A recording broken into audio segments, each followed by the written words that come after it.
Hello kasangga, kumusta ka ngayong araw kasangga? Ika-vlog day 22 na 22 na natin ngayong kasangga sa ating kasangga vlog challenge. At tayo nga ngayong araw at tutuwa dahil nga nalampas na natin kasangga ang 3 weeks, no. Kung ngayon lang tayo kasangga ang aking pagsasalita ay puputol-putol pa. Dahil antok na eh. Kung ngayon lang tayo kasangga nagkita, ako nga pala si Jumil. Nandito ngayon ako sa Sydney dahil isa akong machinist. Tatrabaho tayo bilang isang machinist. At kasangga, bakit ko to sa iyo kasangga sinishare? Dahil naniniwala ako kasangga na meron tayong kalaban dito sa Sydney. Ang kalaban natin dito kasangga, yung ating mismong sitwasyon. Kahit saang dako ng bansa ka kasangga, na nasa ibang bansa ka kasangga, naniniwala ako na ang hirap ng sitwasyon natin na yung paulit-ulit nating sitwasyon, di ba? Alam ko na hindi madaling mag-abroad. Kaya yun yung ating kalaban sa ating mga buhay. Yung akala ng iba dahil abroad tayo, maganda na kagad ang buhay. Hindi. Most of the time, sa abroad, nagtatrabaho tayo ng puspusan. Dahil pag di ka nagtrabaho ng sagad at hindi ka nagtrabaho ng puspusan, wala kang sasahurin. At ang ending, baon ka sa bayaran. Dahil ang bayaran dito sa abroad ay tigil, dire-diretso. Hindi ka pwedeng tumambay at hindi ka pwedeng magpabanjing-banjing, no? At naniniwala ako kasangga, para makaalis tayo sa ganung option ng ating buhay kasangga, laging may paraan kasangga. At pinaniniwalaan ko personally kasangga na makaalis tayo sa ganung sitwasyon sa pamamagitan kasangga ng pagninegosyo. Yung pagninegosyo natin kasangga ng marangal dito sa abroad, yung hindi natin dinidiskartehan, yung negosyong legal kasangga, na ang negosyo natin na yung kasangga ang magbabago ng ating buhay dito sa abroad kasangga para makaalis tayo sa kahirapan na yung kasangga na sitwasyon na paulit-ulit sa ating buhay. At kung naniniwala ka doon kasangga, ini-invite kita na samahan mo ako kasangga. Sama-sama nating solusyonan yung ganung klaseng kalagayan natin dito sa ibang bansa. At ini-invite kita kasangga na mag-join ka sa ating KAUPE. Yun ay kasangga ako, United Pinoy Entrepreneurs. Yung kasangga ay samahan ng mga Pilipinong malalakas ang loob at may malalaking pangarap. Kasangga, kahit na wala kang trabaho ngayon, kahit wala kang ngayong kasanggang negosyo, isa ka kasanggang entrepreneurs na pinaniniwalaan ko dahil kasangga, ang entrepreneurs ay mga nakakita ng mga problema sa kanilang buhay, sa kanilang paligid at sinusolusyonan nila ito kasangga sa sabot ng kanilang makakaya kasangga. At isa ka kasangga sa pinaniniwalaan ko na entrepreneurs kasangga kasi nakakita ka rin kasangga ng problema sa buhay mo at sinusolusyonan mo ito kasangga sa pamamagitan ng pag-abroad mo. Kung pala kasangga, nasa sayo na kaagad yung dugong entrepreneurs eh. Kaya kasangga, mag-join ka sa ating KAUPE. At marami tayong gagawin doon in the future kasangga. At nakakaano lang na mamiss mo yung opportunity na makapagtulungan tayo doon sa loob kung hindi ka makakapag-join kasangga. Kaya join ka na doon kasangga at magkita-kita tayo doon. At kasangga, kung hindi ka pa pala nakapalo sa ating Jumil Ignacio Official dito sa ating Facebook account, please naman kasangga, mag-follow ka na rin dahil para updated ka sa ating mga ilalabas na content pa, no? Note kasangga, take note, 365 vlogs to. At nakaka-22 tayo, no? Malayo na, pero malayo pa. Naka-22 vlogs tayo dire-diretso kasangga. At ngayon, May 1, no? Another month na naman kasangga. Kaya sipag-sipag na naman ulit tayo hanggang sa abot natin ang 365 vlogs. Yun lang kasangga, nag-uutal-utal lang aking boses dahil panggabi kasi ako. Pauwi na ako halos eh. Nagpapaano pa tayo ng sasakyan dahil nakita nyo sa loob, sa likod na yun. Ano na ngayon dito, taglamig na. Pero carry pa naman eh, kahit paano eh. Pag sobrang taglamig na kasi talaga dito kasangga, talagang magbubunit ka ng ganun eh. Saka dublin yung damit mo. Yun lang kasangga, tara, sa bahay tayo, uwi na tayo. Doon ka na doon kasangga at magkita-kita tayo doon kasi ngayon kasangga naniniwala ako na basta may malaking pangarap ka, kasangga na kita. Kaya mag-join ka doon kasangga at magkita-kita tayo doon. Tara na kasangga, uwi tayo. Antok na, paulit-ulit na ako at pautal-utal ng aking boses. Kakapila na tayo sa bahay dahil para makawala ng lamig sa ating katawan. Tara, let's! Hello kasangga, nandito na nga tayo sa bahay kasangga at almusal muna tayo bago matulog. Ito nga pala ang ating almusal kasangga. Meron tayo ditong pita bread, meron tayong nilagang baboy at saka kape. At Siyempre, dahil may nilaga tayo, hindi mawala ang patis na may sili, 2 sili. Sarap niyan mga kasangga. Kain muna tayo. Kain tayo kasangga bago tayo matulog. Sarap kasangga ng luto ng nilagang baka. Ako yung nagluto kahapon. Kaya pinupuri ko yung sarili ko ngayon. Sarap. Minsan lang tayo magluto. Wala ako ng tinidor mga kasangga. Sarap kasanggang kumain pagka may sabaw, no? Tulad nga, may nilagang baboy tayo. Sarap. Sa kasamahan mo ng kape na puro dahil walang asukal. Sulit. Alam niyo mga kasangga, meron akong realization ngayong araw. Meron akong ikikwento sa inyo mga kasangga. May ikikwento akong isang bagay na na-realize ko ngayong araw kasangga.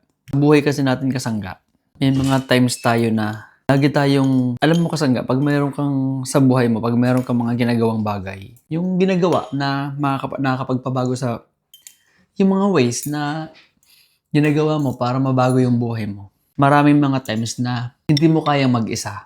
Ang ibig mong sabihin doon, hindi mo kaya mag-isa na yung tipo bang kahit na anong saliksik mo o sariling sikap mo, dumadating talaga sa buhay natin yung time na kailangan mo ng tulong at hindi mo yun masasolve ng sarili mo lamang. Ang ibig mong sabihin, marami tayong realization ngayong araw na kain muna tayo. Dadating ka kasi sa time na halos pag may gusto kang gawing isang bagay, dumadating ka sa time na parang napupuno rin yung mga iniisip mo. Parang wala ka ding maisip talagang malinaw kung ano ba talagang dapat mong gawin.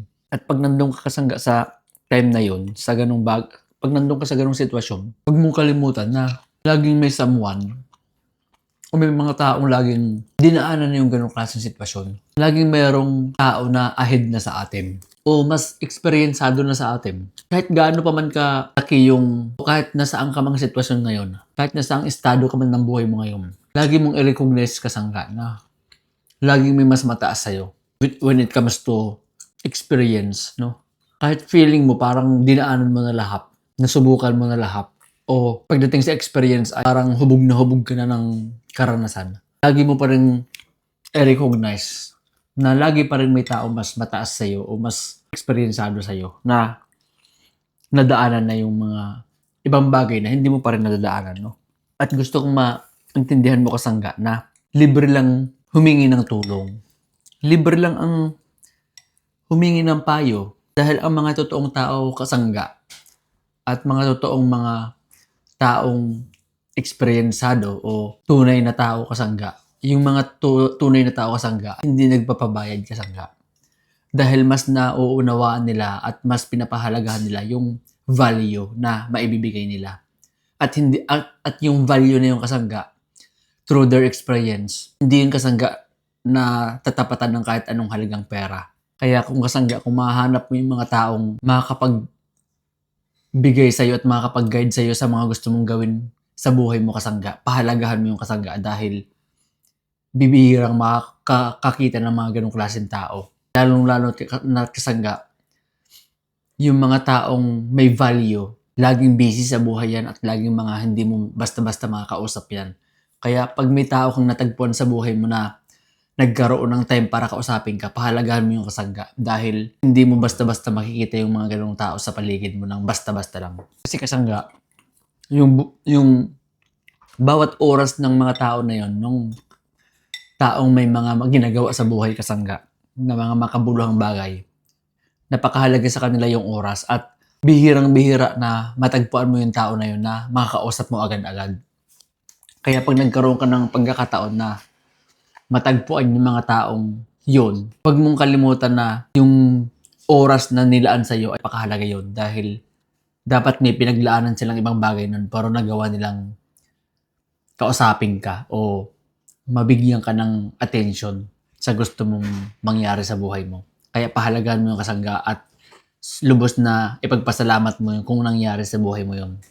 At yun yung personally na naranasan ko na mayroon akong mga taong nakausap na nagbigay ng oras sa akin para marinig din yung mga gusto kong gawin sa buhay at pinagpapasalamat yung kasangga dahil bibihira yung ganong klaseng taong matatagpuan mo sa buhay mo. Na ito nga yung sinishare ko sa iyo kasangga. Kasangga, kung tingin mo wala kang taong makausap kasangga na may gusto kang gawin sa buhay mo at kailangan mo ng makakausap o kailangan mo ng someone na magpapayo sa'yo kasangga, nandito ako kasangga para pakinggan ka kasangga. Kaya pilit kong pinapajoin ka sa ating ginawang grupo na KAUPE, na samahan ng mga taong malalakas ang loob at may malalaking pangarap kasangga. Dahil yung mga ganung klaseng usapan kasangga, hindi mo yung pwede basta-basta lang makausap sa public kasangga.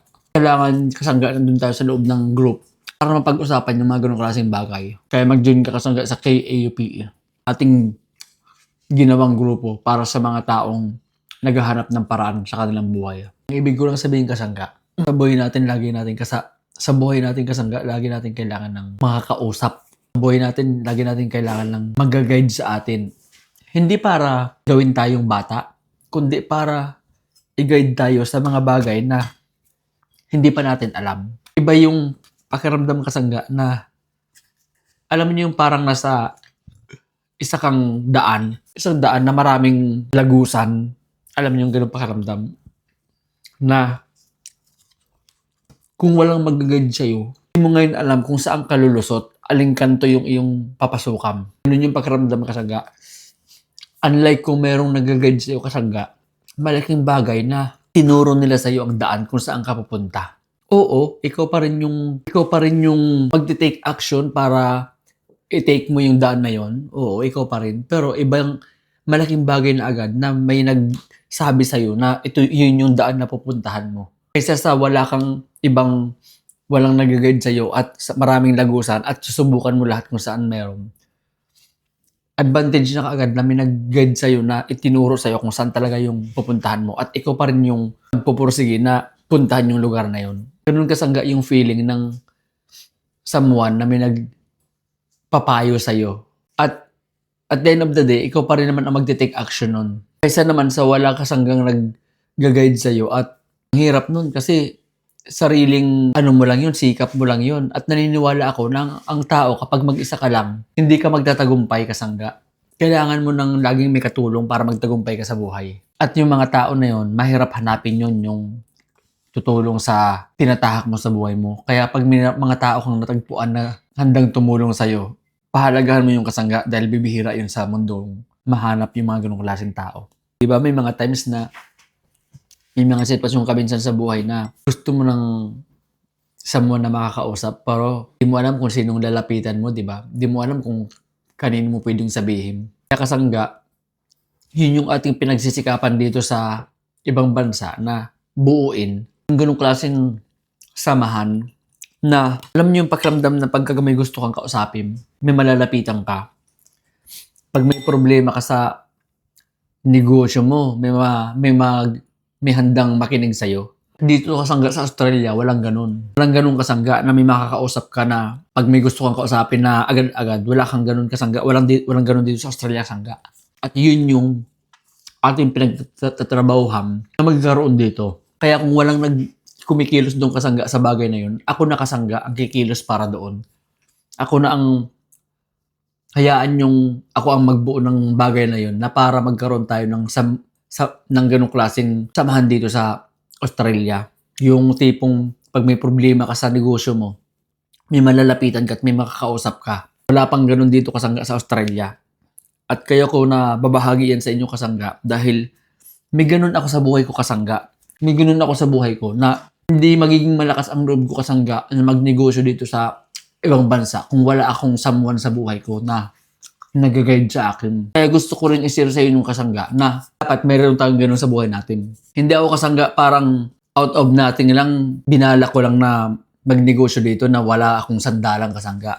Kasangga, meron ako at hindi ko pinagdadamot yung kasangga na meron akong mga kasama sa buhay ko na kasama ko kasangga na nag-guide sa akin sa pagninegosyo dito sa ibang bansa. At hindi ko pinagdadamot yun dahil naniniwala ako kasangga na pag lahat tayo nagkaroon ng ganun ng something sa buhay natin, isang malaking sandala natin yung kasangga sa mundo ng pagninegosyo dahil ang pagninegosyo kasangga ay sobrang hirap at hindi basta-basta. At kung wala kang someone kasangga na masasandalan sa pagninegosyo mo, bibigay ka kasangga at hindi mo kakayanin. Iba yung may nasasandalan ka kasangga sa sandali ng mga may mga gusto kang gawing plano sa buhay mo, may mga gusto kang gawin sa pagninegosyo mo. Iba yung may nag-guide sa'yo kasangga kaysa sa wala. At dito sa Sydney kasangga, sa Australia, walang ganun. Kaya ako nakasangga ang bumubuo ng ganun. Dahil naranasan ko mismo sa buhay ko yung magkaroon ng ganun. Dahil marami kami kasangga, hindi ako nag-iisa. Hindi ko kaya kasanggang lumaban dito sa Sydney ng pagninegosyo nang wala akong kasama kasangga. Marami kami. Paulit-ulit ko kasanggang sinasabing marami kami at hindi ako nag-iisa. Kala nyo lang nag-iisa ako kasi ang samahan kasangga, hindi yung kasangga makikita in public. Yan, nag-uusap-usap sa loob ng kwarto at hindi yung kasangga nakikita sa labas. Kaya kasangga, isinishare ko to sa iyo kasangga dahil bilang negosyante kasangga at nagnenegosyo sa ibang bansa, napakahirap ng sitwasyon kung mag-isa ka lang at wala kang katulong at kasama sa sandali ng mga problema mo sa buhay kasangga. Kasi naniniwala ako kasangga na yung pamilya nating kasangga, nandyan lang yan sila at sumusuporta sa atin. Pero iba yung may makakausap ka na kapwa mo negosyante na may experience sa bagay na yon at nakaka-relate sa bagay na gayon na gusto mong gawin sa buhay mo sa pagninegosyo. Iba yung kasangga kaysa sa walang makaintindi sa'yo kasangga kahit parang hirap na hirap ka na ngayon sa sitwasyon mo. Kahit wala kang maiyakan kasangga at wala kang masabihan dahil sa hirap na ng sitwasyon mo ngayon sa pagninegosyo sa ibang bansa. Iba yung kasangga, yung may someone na makikinig sa'yo at mapapayuhan ka. Kaya yung kasangga ang ating binubuo dito sa Australia kasangga na magkaroon ng ganun. At hindi ko pinagdadamot kasangga yung ganung experience ko at ganung aking naranasan kasangga na hindi ako mag-isa kasangga nagninegosyo. Marami kami. Hindi ako mag-isa. Kaya hindi ko pinagdadamot yung sa'yo kasangga na ma-share ko rin sa'yo kasangga kung talagang gustong magnegosyo dito sa ibang bansa. Hindi magiging malakas ang loob ko kasangga magnegosyo dito kung mag-isa lang ako. Hindi ako makasangga lalaban dito ng mag-isa dahil mahirap magnegosyo sa ibang bansa pag mag-isa ka lang na lumalaban. Kailangan mo lagi ng kasama kasangga. At paulit-ulit kong sinasabi yan. Kaya mag-join ka kasangga sa KAUPE dahil doon tayo magtutulong-tulong at magsasama-sama kung paano tayo kikilos dito sa ibang bansa sa paraang pagninegosyo. Yun lang kasangga.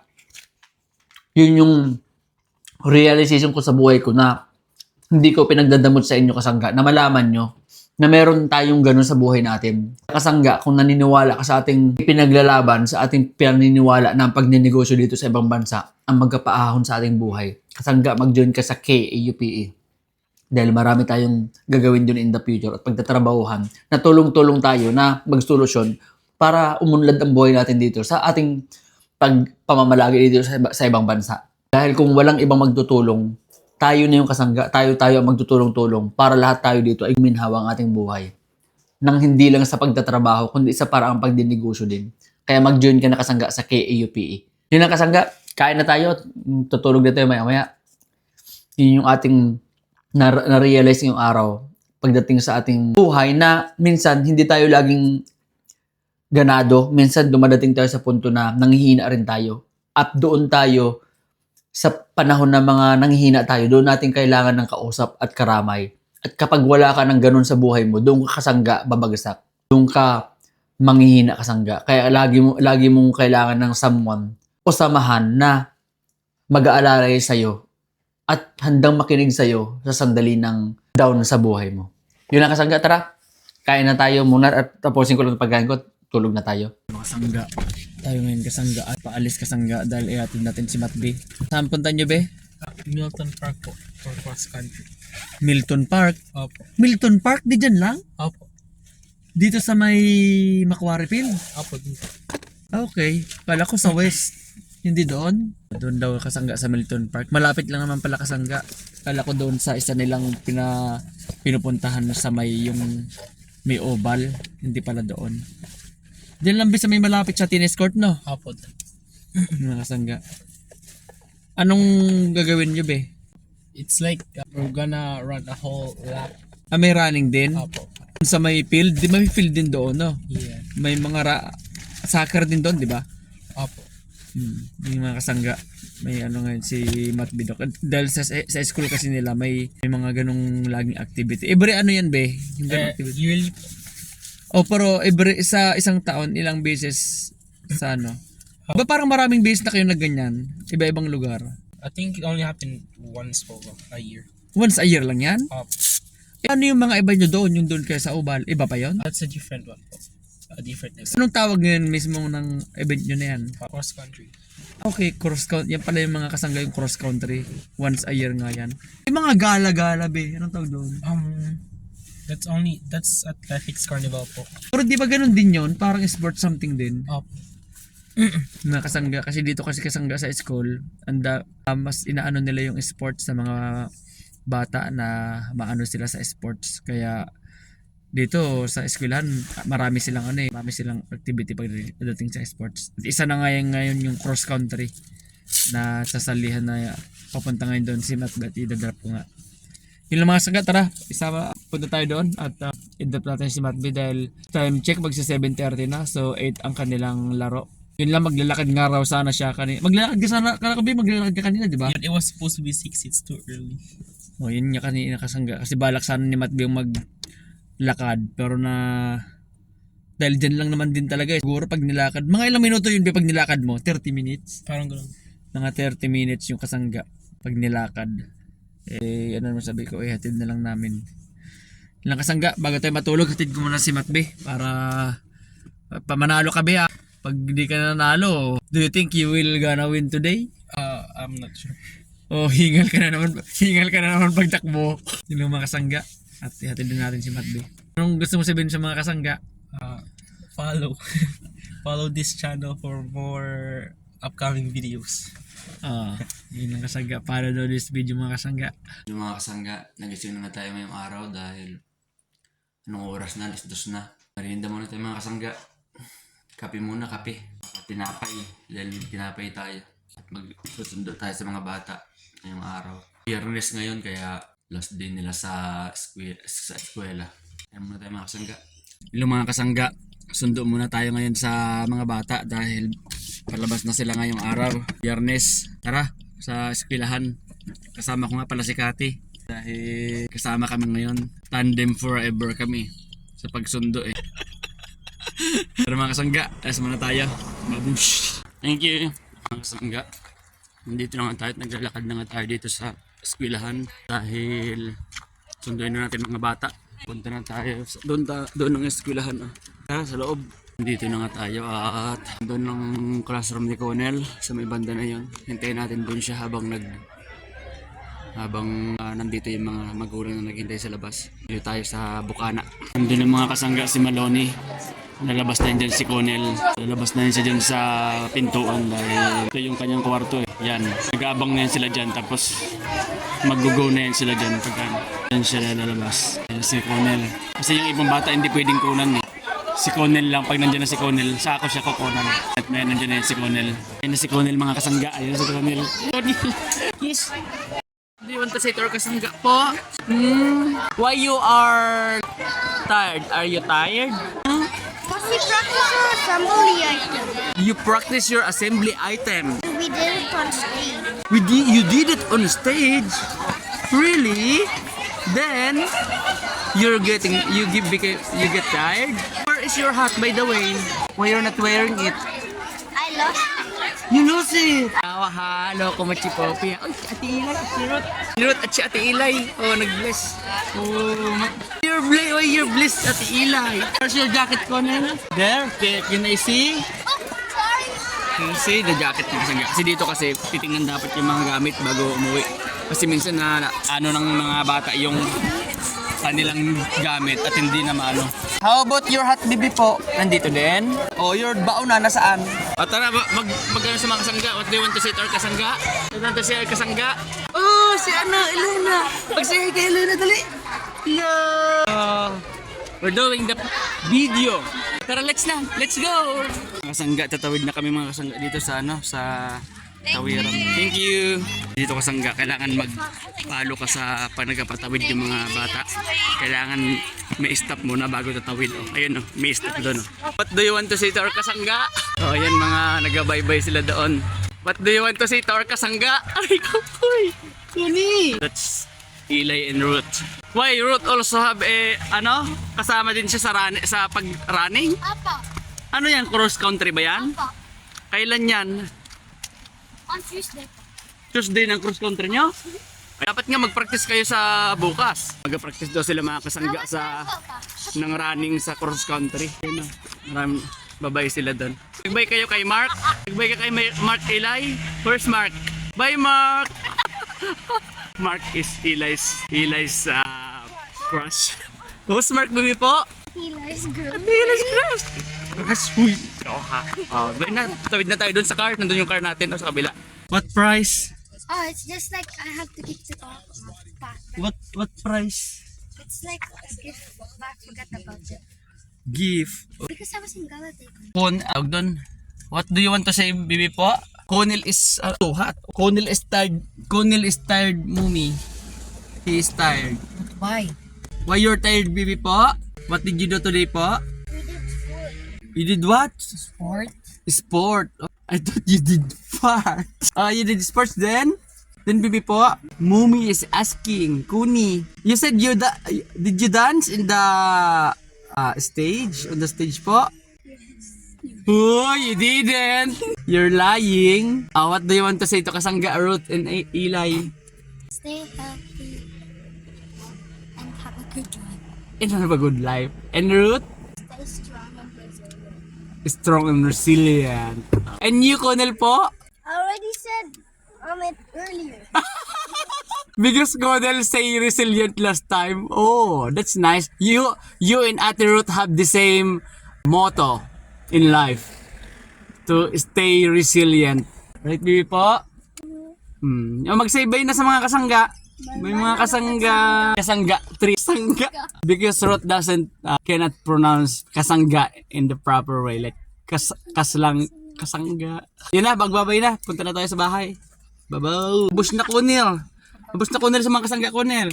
Mag-flying kiss sa mga kasangga Conel. Grabe ang flying kisson. Yung mga kasangga, kain muna tayo mga kasangga at papasok tayo ngayon ng half day ngayong gabi. Makan tayo ng pita bread at saka tinapa. Hindi ko alam kung match yun. Masarap din naman eh. Na may sausawan siyempre, suka na may sili. Yun lang mga kasangga, maraming salamat sa pagsama sa ating yung araw. Yun yung ating ika-vlog 21 na kasangga. 21 ba o 22? No? Nalilito na tuloy ako eh. Ika-vlog 22 na ng ating kasangga vlog challenge at maraming salamat sa pagsama ng araw sa ating araw na to dahil nakalampas na tayo ng 3 weeks, no? At another, day na naman to ng ating small steps, no? Papunta sa ating 365 vlog. Yun lang mga kasangga, huwag kalimutan na ngayon ay weekend at lahat ay mag-ingat pa rin at kung hindi ka pa nakaka-subscribe o nakaka-follow sa ating Jimil Ignacio Official ay please naman kasangga mag-follow ka na dahil marami tayong gagawin in the future. At pumunta ka na rin at pumasok ka na rin sa ating ginawang group, sa ating Facebook group na KAUPE, Kasangga Ako, United Pinoy Entrepreneurs. Pasok ka na doon kasangga kasi marami tayong pagtatrabahuhan in the future. Yun lang, maraming salamat. Muli si Jumil, si Kasanggang Jumil at nag-iiwan ng isang kataga na basta may malaking pangarap ka, kasangga na kita. Bye-bye!